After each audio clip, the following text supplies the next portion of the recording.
Salut à tous, c'est Frédéric de la Vie. Alors ce soir, je voulais vous faire une petite vidéo exceptionnelle pour rendre hommage à mon collègue et co-auteur Michael D. Gundil. Alors, je voulais faire cette petite vidéo parce que j'ai souvent des discussions avec Michael D. Gundil et une fois, il m'avait parlé des limites en strongman et des limites de la force humaine et m'avait expliqué d'une façon vraiment très intelligente que la limite des strongmen était leur capacité d'absorption digestive et que ce qui faisait un strongman, c'était évidemment la génétique, mais c'était aussi son entraînement et surtout sa capacité à avaler, à ingurgiter assez de calories et avoir un système digestif capable d'avaler assez de calories pour que son organisme sous-produit soit capable de synthétiser ces calories, de synthétiser ces nutriments, ces micronutriments pour pouvoir bâtir un corps musclé et battre des records. Donc il m'avait expliqué que souvent la limite en strongman, et c'était très intéressant parce que moi j'ai fait du powerlifting très longtemps, et cette approche, je l'avais trouvée très fine. Il m'avait expliqué que la limite en strongman, c'était souvent la capacité digestive, la capacité d'absorption. Et alors, c'est marrant parce que actuellement, on voit passer sur tous les réseaux sociaux cette découverte, on va dire cette étude américaine sur les limites de l'endurance humaine. Et l'équipe de chercheurs qui a fait justement cette publication explique que les limites de l'endurance humaine sont principalement liées aux limites des capacités d'absorption du système digestif. Donc ça rejoint parfaitement ce que disait mon collègue Michael D. Gundil, qui les a en fin de compte, qui était un précurseur, qui les a devancés dans sa recherche, dans les explications qu'il me donnait d'ailleurs, qu'il a dû laisser sur des forums et dans des vidéos. Donc je suis très fier d'avoir un collègue de cette qualité et je vais vous lire un peu cette recherche américaine que l'on m'a envoyée. Au moins on la trouve partout. Alors là je crois que c'est un journal belge qui l'a noté, mais on peut la trouver partout. Donc recherche américaine très intelligente, puisqu'en fin de compte c'est bien plus fin de comprendre que les limites de l'homme, c'est souvent pas dans sa capacité à produire un effort, mais dans sa capacité à assimiler assez de nutriments pour produire cet effort, et que notre système digestif limite tout simplement notre capacité à produire des efforts et même à gagner en force. Donc, sous-produit bien sûr pour les strongmen. Donc, je vais vous lire un peu cet article qui est assez intéressant. Cet article s'appelle « On a trouvé les limites de l'endurance humaine ». Alors sans t'aider, c'est un résumé bien sûr, c'est pas toute la recherche, mais bon, je prends ce résumé d'un journal belge. Il y a aussi des journaux français qui l'ont reprise, mais c'est intéressant, elle est dans le vent, mais mon collègue était là bien avant eux.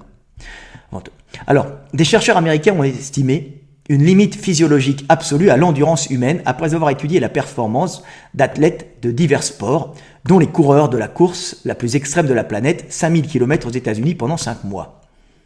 Les calculs sont un peu techniques, mais l'étude, publiée mercredi par la revue Science Advance, met un doigt sur une qualité unique des humains parmi les primates, leur endurance extraordinaire. Héritage probable des chasseurs-cueilleurs depuis 2 millions d'années. Aucun singe ne peut rivaliser avec un humain sur une longue durée. La limite de l'endurance est mesurée en fonction du métabolisme de base, qui est l'énergie minimum en calories dépensée par le corps pour faire fonctionner l'organisme chaque minute. Cette limite est d'environ 2,5 fois ce métabolisme, excusez-moi c'est le téléphone, de base, conclut l'équipe de scientifiques menée par Hermann Ponzer de l'université Duke de Caroline du Nord. Voilà ce que c'est de ne pas couper son téléphone. Dans des performances sportives courtes, des courses allant de quelques heures à quelques semaines, comme un triathlon, un marathon ou le Tour de France, les sportifs pourront augmenter leur métabolisme à 5 ou 10 fois leur métabolisme de base. Mais au bout d'un moment, la performance va forcément redescendre vers une limite de 3 environ, expliquent les chercheurs. Impossible pour les humains de garder un régime supérieur au-delà de quelques semaines. Pour parvenir à ce chiffre, ils ont suivi 5 coureurs et une coureuse de l'extrême, participant de la race Across the USA de janvier à juin 2015. Donc 4957 km entre Los Angeles et la capitale Washington, soit l'équivalent d'un marathon par jour, 6 jours par semaine pendant 20 semaines. Même ces coureurs finissent par dépenser plus de calories qu'ils n'arrivent à en remettre dans leur corps, explique Hermann Ponzer à l'AFP.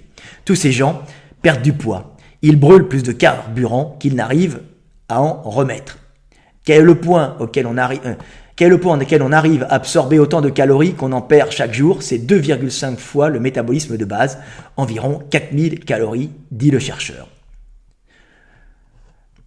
Les fous de la course à travers les États-Unis consommaient 8 litres d'eau par jour dans la première semaine et 6000 calories par jour.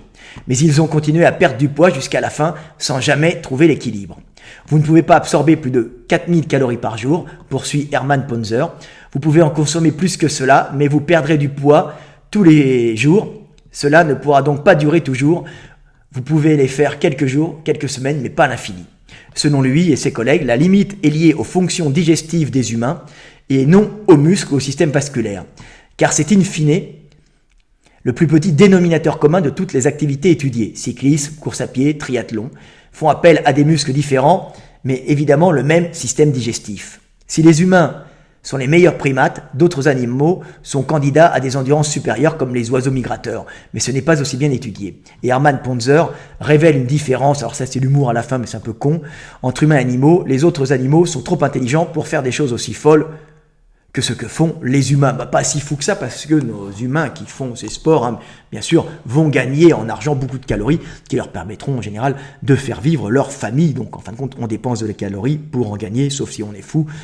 En général, ils éprouvent un plaisir, mais à certains niveaux, ils gagnent aussi. Donc voilà, étude des Américains très intelligente, mais observation que mon ami Michael D. Gundil avait déjà fait. Et si vous vous intéressez aux bodybuilders et aux strongmen, et surtout les strongmen de haut niveau qui sont très lourds, vous apercevrez que le plus dur, c'est d'être capable d'ingérer assez de calories. C'est les limites du système digestif qui souvent limitent la prise de muscle, tout simplement, puisqu'on ne peut pas grossir plus que ce que notre corps peut ingurgiter. Alors évidemment, un gros gabarit de nordique aura un métabolisme de base plus élevé qu'un petit coureur éthiopien, et il pourra se gaver beaucoup plus que lui, mais bien sûr, c'est les limites du système digestif qui limitent souvent à haut niveau vos résultats. Voilà, petite vidéo pour rendre hommage à mon collègue, mon ami, depuis plus de 20 ans, avec qui j'écris des livres et avec qui nous avons gagné beaucoup de calories. Voilà, c'était Fred Delavier, petit hommage et en même temps vidéo montrant des recherches américaines très intéressantes. Allez, à bientôt et paix sur terre.